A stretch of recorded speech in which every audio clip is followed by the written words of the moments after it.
Let's try to subtract naman dissimilar fractions. So we have here 7 over 8 minus 3 over 5.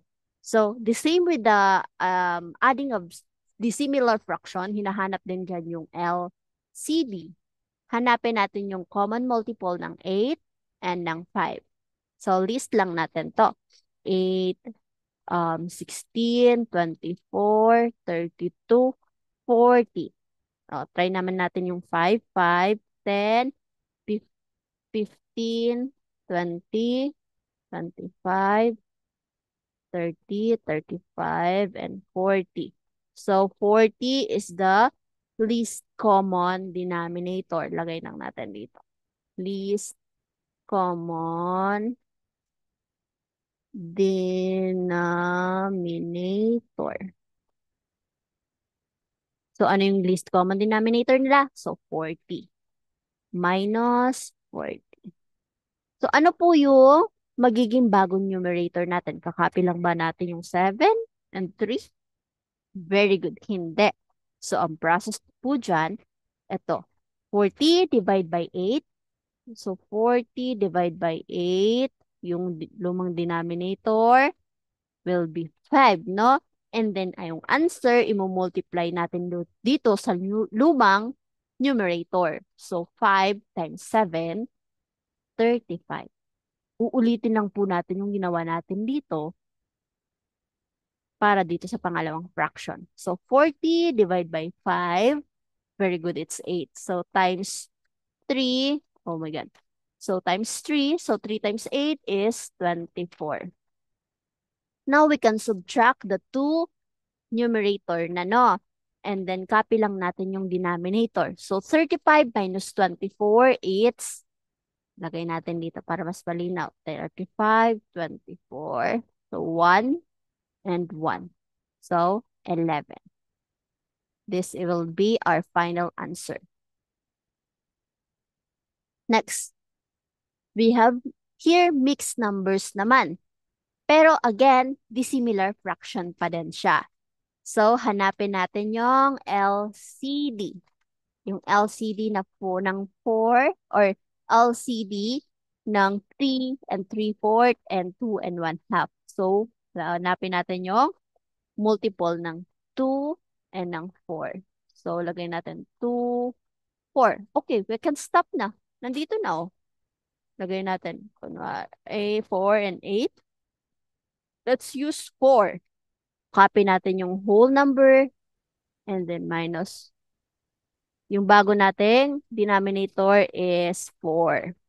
So, 4. And to get our new numerator, gawin lang natin yung process kanina. 4 divided by 4, very good, 1. Times 3, okay, 3. And 4 divided by 2, it's 2. And times 1, it's 2. Now, we can subtract the two fractions na kasi pareho na yung denominator nila. Una muna yung mga whole number muna. Okay po. So, 3 minus 2, it's 1. And then copy yung denominator. And 3 minus 2, it's 1. So, this is the lowest form already. And this will be our final answer. Next, we have 2 and 1/5 and 1 and 3/4. So, let's subtract this 2 by getting the LCD. So, yung common multiple muna ng 4 and ng 5. So, let's skip count 4, 8, 12, 16, 20. Let's try to uh, enumerate naman yung 5. 5, 10, 15, 20. Oh, meron na tayo dito common multiple. So, we can use 20. Copy natin yung whole number, 2. And gamitin yung bagong denominator.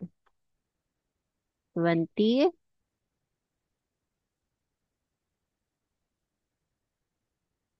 So, hanapin natin yung bagong numerator niya. 20 divided by 5. Very good. It's 4. And times 1, 4. 20 divided by 4, it's 5 and times 3, 15. Ano mapapansin po natin? When we copy or when we subtract the, what we call this, the whole number, walang problema, di ba? And then we copy the denominator. But, pagdating dito sa numerator, mas mataas po yung isusubtract natin. So, paano pag ganyan ina-encounter nyo po? So, hindi pa tayo dyan pwedeng mag-subtract. Ang gagawin natin is kukuha tayo dito, magbaborrow tayo dito sa whole number para mas maging mataas itong numerator dito kaysa dito sa pang-subtract na numerator. So, ganito po yung mangyayari dyan. So, we have here, di ba dito, 2 and 4 over 20. So, kukunin natin yung 1 dito. Magiging na lang tong 1. So, yung 1 na whole number dito is equal to 20 over 20. And then, itong 20 over 20, i-add natin to dito sa 4. No? So, 4 plus 20 over 20. Copy natin yung natira dito na whole number. So, kapag in-add natin yan, 1, wala naman ditong whole number. So, copy yung denominator. And then 20 plus, 4 plus 20, 24. So, ito na yung bagong fraction natin para dito sa 2 and 4 over 20. So, ito yung gagamitin natin para makapag-subtract tayo. So, let's use 4 as 1 rather. 24 over 20 minus 1 and 15 over 20. So, pwede na ba tayo mag-subtract? Yes po. Kasi mas mataas na yung numerator nito kaysa dito po. So, yung whole number muna. 1 minus 1, 0.